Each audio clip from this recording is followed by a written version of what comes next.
Ayan. Good morning to you, Ate Ami. Hello? Yes, good Yes. morning. Hi, Sir Morning. Ami. Good evening, Philippines. Yes. Yes.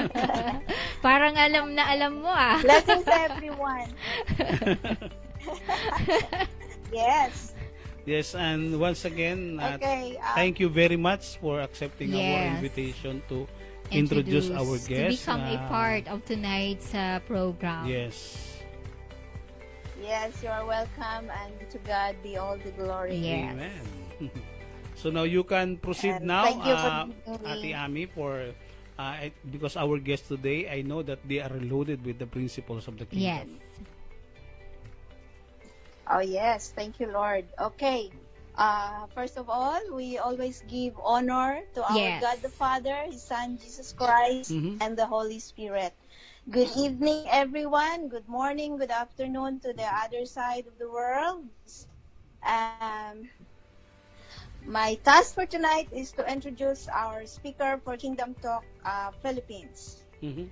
At the age of 24 years old, she was asked to be a part of an advisory committee to the government. Wow. Since then, she has served on other government and international boards, also coaching and advising young politicians. Mhm.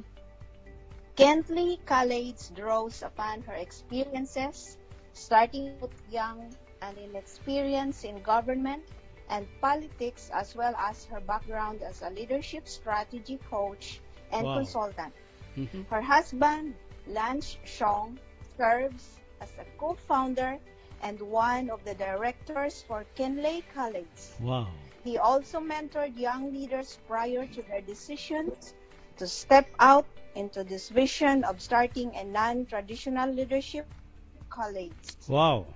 Through its accredited short courses, coaching, and consultancy services, Kenley College, based in Manchester, England, Mhm. helps young politicians and professionals to develop their leadership skills for public life. Mhm. Ladies and gentlemen, please welcome Dr. Lisa Ann Shong. Ayan. Blessings, everyone. Wow. Thank you very much, Sister Ami. Ate Ami. Maraming salamat. Damo nga salamat ha imo. Yeah. Yes. you po. And bye for now. Blessings. Blessings. Yes. Blessing to you. Okay, so thank you for that, Sister Ami. And for now, I believe that everyone is very much excited. So I am encouraging everyone to take notes, get ready with your notebooks and your pen. And you can also type whatever you want to type in the comment section. Okay, for now, let's all welcome Lance and Dr. Lisa Ann Chong from United Kingdom. Hello, everybody. Hello guys, how Hi. you doing? Thank you to Coach Ariel and Coach Percy for having us on Kingdom Talk today.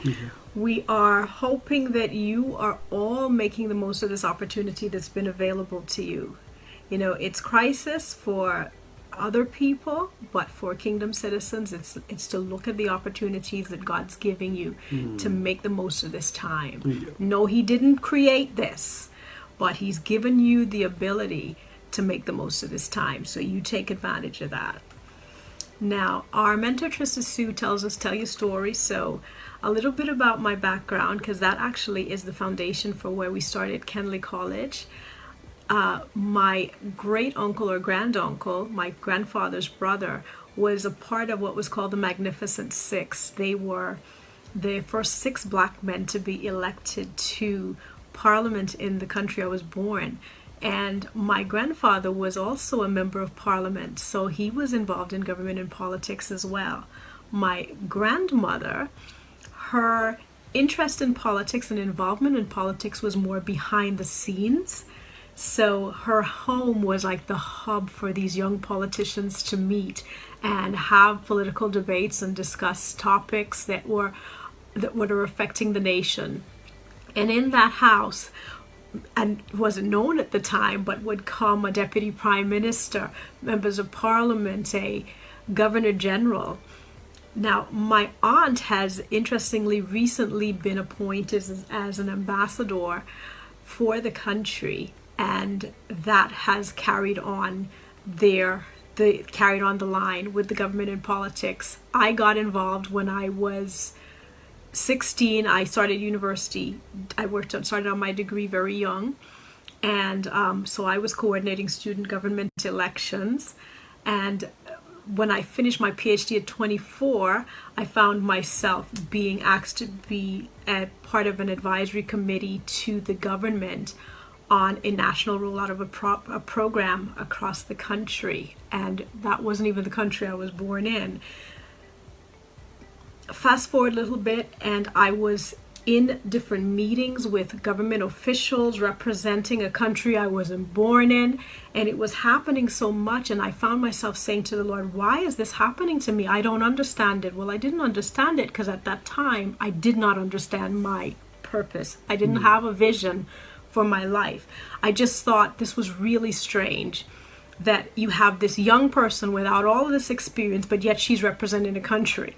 So that's a little bit of the family background. So when we started to look at our purpose and we started to look at our vision in particular and recognize that all of those experiences that I had, still hadn't considered my family yet, all of the experiences that I had being young and in positions of influence in government, all of those were a part of shaping the destiny for my life. And so Kenley College came out of that, offering short courses, accredited courses, coaching and consultancy services, but we serve a very specific group of people under 30, primarily those who are under 30 who want to develop the leadership skills for public life. So they are going into government and politics. They may be already young politicians, already operational, or they're aspiring to go into government or politics. Now, a few things that are important for us is teaching those time-tested leadership principles and helping those younger leaders know how to lead with integrity and authenticity and how to think for themselves, which is big because there's a lot of pressure on politicians of all ages, but particularly those young politicians, to follow a certain agenda. This is what we are all going to be supporting, and you are strange if you aren't a part of the political bandwagon. And whether that's regarding certain specific issues, or that's because of your race or agenda or whatever group they want to put you in, and so you have to think a certain way, we want to get them out of that and recognize that they're here for a purpose. We have to recognize that they're unique and they bring something special to the table. Yes, definitely. So looking at how they'll create sustainable solutions for their nations. And that's basically helping them to tie into their vision. Now, responsibility and power, it's important. And you will see, even when you look through the Bible, there are people who started out in government office at a young age, and they had to take on responsibility and power. If you look through the history of what was going on with the Israelite kings, they were taking on responsibility and power, but some of them didn't know how to handle it because they were so young. So there was somebody who was put in as a sort of mentor over them and to help them until they were in the position to be able to think like a king. But then you had people like David and Solomon who were already prepared for that position. Yes, because they recognized what they were supposed to do from they were young, and they were being prepared for it. So it's important for people to be able to not only know that they have responsibility and power, but one of the things that we're going to talk to you about today is managing the responsibility and power that's been entrusted to you. So we're going to focus on one biblical character in particular, because he didn't only have to deal with national crisis, he had to deal with personal crisis, and how he managed them has made him one of the greatest leaders. Definitely. And so as a young or aspiring leader in government or politics, it's important to be able to manage in the midst of crisis. Crisis can happen to you either personally or politically. Now, I'll be talking about Joseph and those stages of crisis that he went through. But one of the things I wanted to let you know is that you can look at Joseph's story from a faith perspective, or you can look at it from a grace perspective, or even a prophetic perspective. But if you take the time out to look at it from a kingdom governmental perspective, you'll see such a wider view of what God wants us to see in this story. Now, Joseph was thrown in his first crisis. Literally, he was thrown in the pit by his brothers, because he shared with his brothers his dream, and those brothers just felt as if, he thought that he was going to be so much bigger than them, and they didn't think that should be happening like that. And in the same way, you can find yourself in a similar position where you share your dreams with your dreams with your close family members. You share your dreams with your close friends, and they just never see you as that type of person that you should be at that level that they think maybe you'll be above them, you'll be greater than them. So they're not accepting you of being that type of person. And so the way they speak to you about it, that hurt your feeling. And so that actually throw you in a personal crisis, a psychological crisis where you're hurt. You're so hurt because of how you treated, because you were expecting much better from them, and so you as a leader, you should be able to reach to that place where you can overcome these different type of psychological crisis that will come to you, so that you'll be able to see much clearer as you go forward.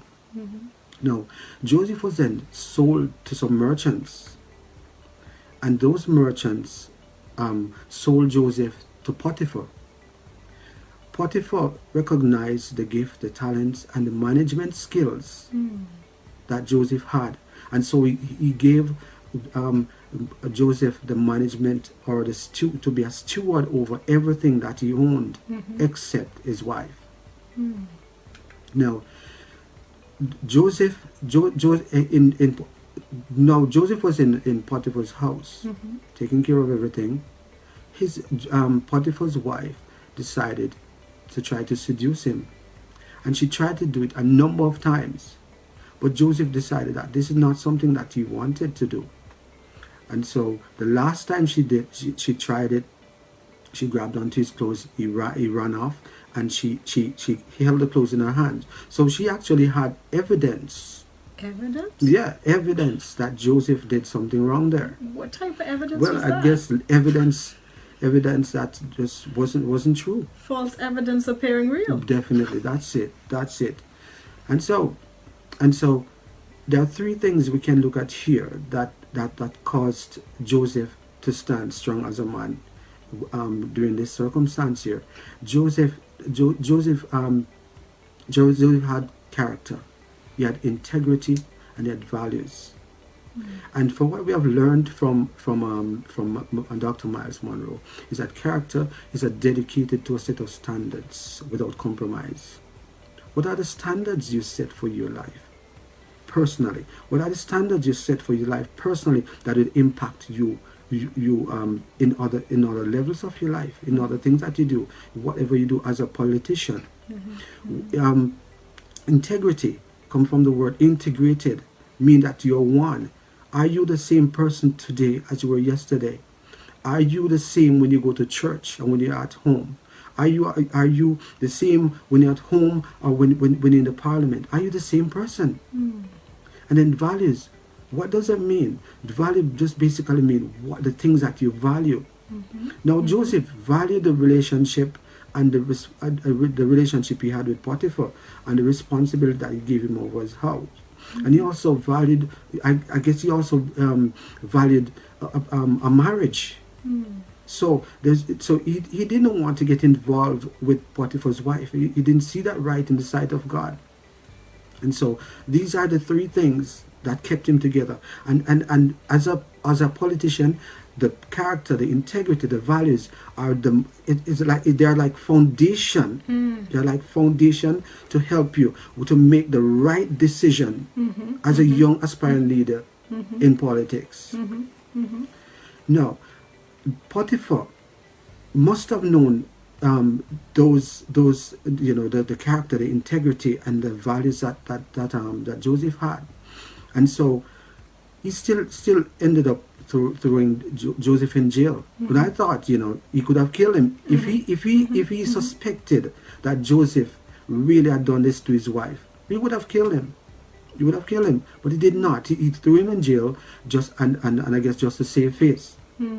Now, being in jail, Joseph went on to show his skills, his talent, and his management skills again. And I guess if you could look at it, it's another level from managing a house to get into the jail, where the jailers saw these skills that he had and said, you know what, we're going to give you the responsibility over the jail. So you're going to run the systems inside this jail right now. There's much more people, there's much more things for him to manage at this time. So this is another level of management. And so Joseph was there. And during this time, we could look at that as another level of crisis that he took on. He went into right there, being in a prison.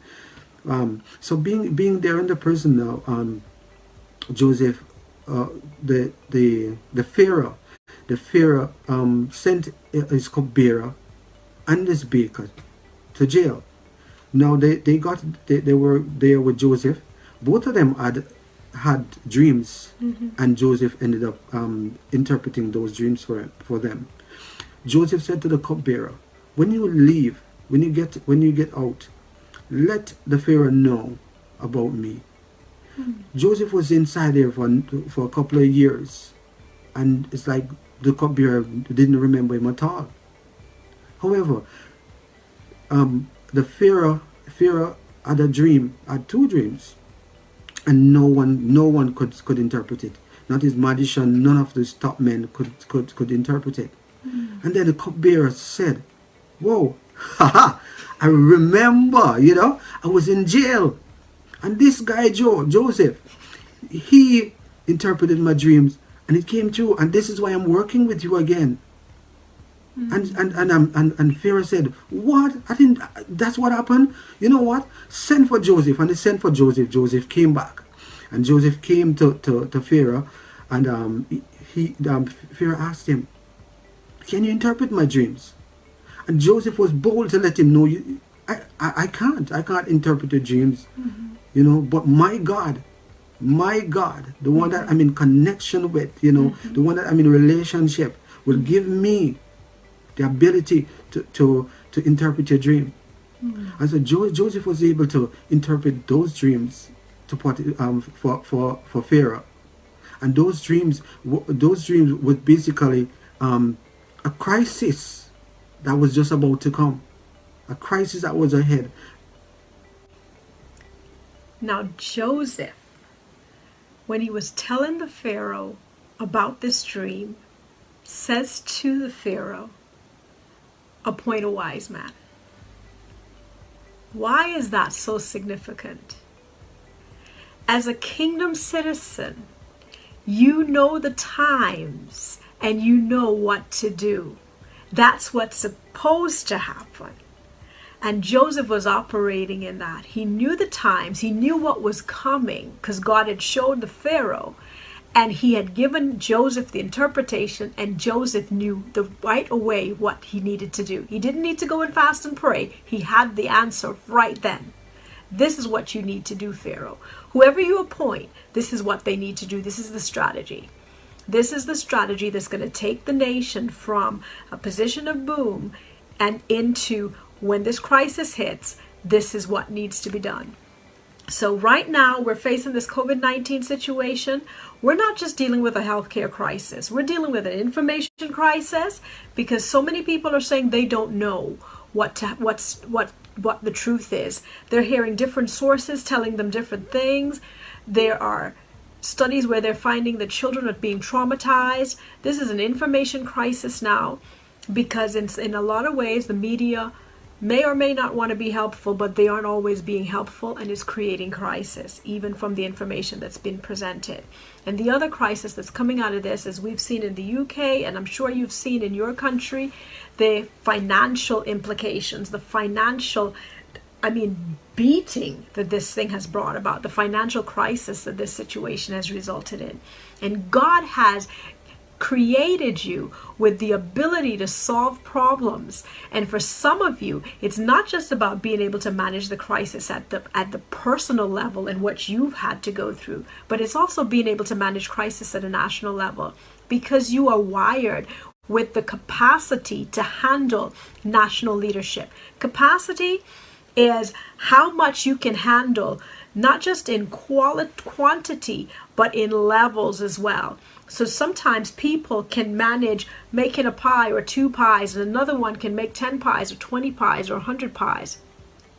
But when we're dealing with Joseph, we're not just dealing with how much on one level he could manage, but how much for the different levels of people that he could manage. Every time Joseph went through a test, and he went through a crisis, Joseph was able to survive. Joseph was able to thrive. He was able to manage, and he was learning something else that was building his management, his leadership capacity to manage the weightiness that eventually he could end up leading the country of Egypt to be second in command to the Pharaoh.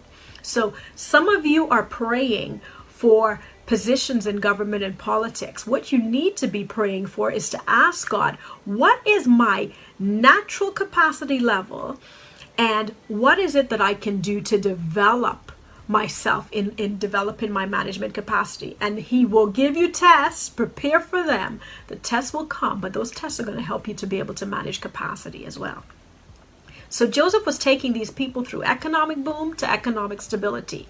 So in the markets, you hear about the boom periods where it's the bull market. You're charging like a bull. And then then you move into when the market goes into decline, and they're called the bear markets. And those things are exactly what was going on, what Joseph saw in this 7 years. He saw the boom and he saw the bust. But because he was able to manage, the country of Egypt could remain stable even during a crisis. Now, why is Joseph significant? Because Joseph is not just a person who is able to manage what goes on in their nation, but there are some leaders. Remember, we talked about what I just mentioned about capacity? Joseph's management ability had literally skyrocketed to the point that he was now in charge of managing a global crisis. Egypt was positioned, because of Joseph's management ability, Egypt was positioned to assist the world as it was known in that time. So taxes, what's going on now with this crisis? The US can print more money. If the need arises, we've not gotten to that stage yet, but the UK can print more money. You couldn't print more grain. So it's only you got to work with what you had. And so they weren't taxed in money. People would have been taxed in grain during the time that there was the 7 years of abundance. And how do the governments manage the taxes they collect will come up and show up in times of crisis. Because if they were managing well, they would have something in the reserves to pull on. So what did people do? As people would do when they're in a crisis, they cry out to the government. So they cried out to Pharaoh. You could imagine, what did you do? What did you do with the tax dollars or the tax grain that you collected from us? And Pharaoh said, go to Joseph. Go to Joseph. Because Pharaoh said, I put this in the hands of a wise man from the beginning. I can sit back and I can trust that he knows what he's doing. He's got it under control. So in economies, you tend to have cycles. So God was showing Joseph economic cycles. 7 years of plenty, 7 years of lack, 7 years of decline that was going to come. Now, in general, nowadays, we look at the economic boom to bust period as being roughly 10-year cycles. You've got the 10 years where everything's going well, but people have forgotten that because things are going so well, they don't plan for it. that it's going to be the end of the cycle when things are going to get tight, and you have to be tightening your belt straps a bit more. So in economic cycles are inevitable. So you need to be preparing yourself for them, for when there is the downturn in the economy. And that's why we even started out with make the most of this opportunity. Make the most of this opportunity. Joseph presented the first economic stimulus package. When the crisis started to get worse, when the famine started to get worse, there came a point where people had given back everything. They had given him everything, including their bodies, in terms of they were willing to sell themselves into slavery. They had given everything back to the Egyptian economy just to be able to have food to eat. And Joseph came to the place and he said, we need to start taking an equity stake. And he decided that he would invest seed capital, we call it now. And he would give them seed to get agricultural businesses started. And they the government of Egypt took out a 1/5 equity stake in these agricultural businesses. So instead of it just being like we say, governments tend to not have money of their own, they were investing in these businesses so then they could have a return on the investment. So by taking this, when people were given this seed capital, Joseph wasn't just looking at now, he was looking at when the next cycle comes and the time gets rough again, we have something to draw on. You know, a friend of ours was telling us recently about what St. Kitts did in the 1990s when they had a healthcare a crisis taking place, and they said never again, and they started to address it. That's how you need to be preparing. What are you doing now when you see this, to not just address now, but when things settle down, what are you going to do to prepare for the next time? So you can't forget how important it is when you're going through this, that the ability to think strategically is tied to something else that's going on. Yes, so we need to remember that crisis must be dealt with from a place of love and a heart that is pure. Now, it was important for Joseph to forgive his brothers. Mm-hmm. Because when you forgive, mm-hmm. it actually lifts the weight off, mm-hmm. and it remove the cloud from your eyes, mm-hmm. so you can see clearly going forward. Mm. And I don't believe that Joseph just forgave his brothers. I think that Joseph also forgave Potiphar's wife. Mm. You know, and so that gave him even another level,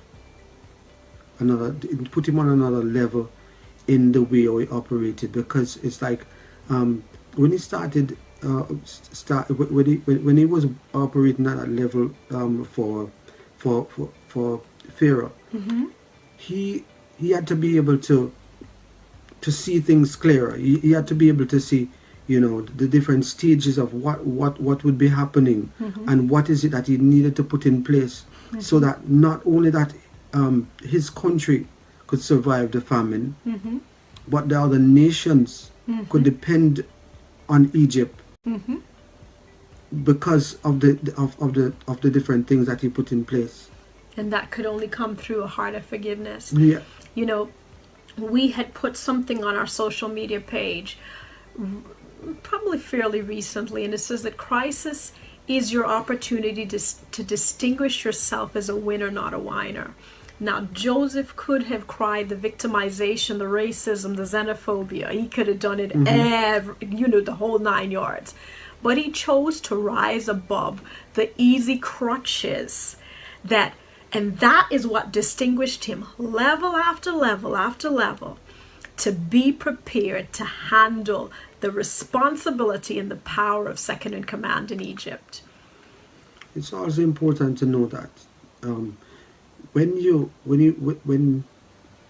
come into that position, to recognize that it's not about your color, it's not about how tall you are, you know. And you can come with your ability, mm-hmm. you can come with capacity, but there's one important thing. If you don't have it, you still can't work. You need to have that confidence that confidence to be able to manage at that level also. So the confidence, a lot of times, it comes from being clear on your leadership identity, having a clear purpose and a vision for your life, and definitely for the nation. And so just to wrap up some of this stuff is, you may be able to manage your personal crisis, but can you manage the national crisis? And one of the things that we see with Joseph is that he was able to put aside, to step outside of his personal crisis to take on a national crisis. And that, in a sense, is a part of dying to yourself as a leader. You're not just dealing with personal stuff, you're also having to deal with national stuff. And in those kinds of roles, people don't really care about what's going on with you personally. They just want the results. Yes. They just want the results. So for those of you who are interested in developing your leadership skills a bit more, we have a Politics and Principles Leadership Coaching course program. It's a 6-week online coaching program, and you can always contact us for more information on that. It has definitely been a pleasure being here with you today. You can check us out on social media at Kenley College. That's Kenley College. We're on Facebook, Twitter, and Instagram. What do we want to leave you with today? Manage so that you can be trusted to take on the next level of leadership. Yes. Whether that's in government, politics, or whatever field you are in, manage well, because it's for this reason that you were born, and God wired you to bring the solution that your nation needs. Yes, you are unique. You're special. You're so special that it's only you, one person like you, God created. You know, you alone out of your fingerprint. So there's something special that you bring to the table, and God wants you to shine, and not just for yourself, but to represent the kingdom in this earth. You know, bring His kingdom come. Let His will be done in this earth as it is in heaven. That is what God's looking out for you to do. Okay, so we may see you again soon, but whatever you do, manage well. Manage well. Wow.